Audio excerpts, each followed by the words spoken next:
Mengono sune rone vure be ofa funare obe une ejiro uyo we ujo na egbi kwegbovo owo yovo reduwe oririn odata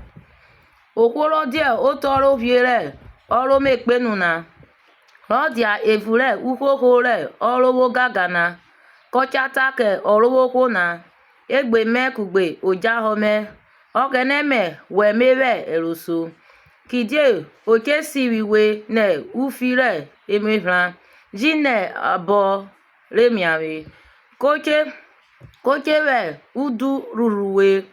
we otore ibekperoye wodesi umanu esegbuyo daroye oye kpofiave egbe waraje osorugwegwewe aso eye odadara sarewe uvo eye emiamirorere chawe ebri eye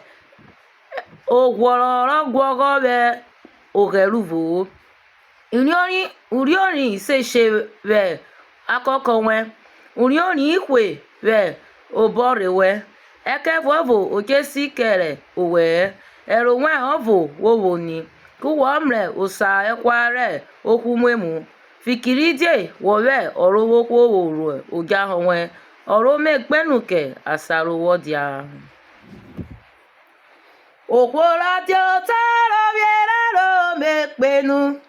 odevuru kokoraro gagana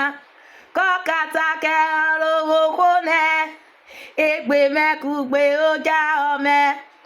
ogene wewe meveroso kokesiwe ni fire mebra ojine abore miawe o otoribe pera ye mi desi o manu esegbuyo tara ye pafia vegbe mera josho gwegwera so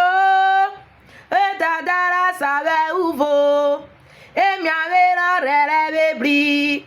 agwagara uvo kidie okeruruwe o iriori keshebi ya obo kwerewe iriori kweji keshebi oborewe ekevwabe kesikelo were erowo voko yuwo ni kuwa no se kwa lori mwemu kidiara wakwayo jawe o aromekpenu kasawodia yo kidiara wakwayo jame o aromekpenu kasamedia yo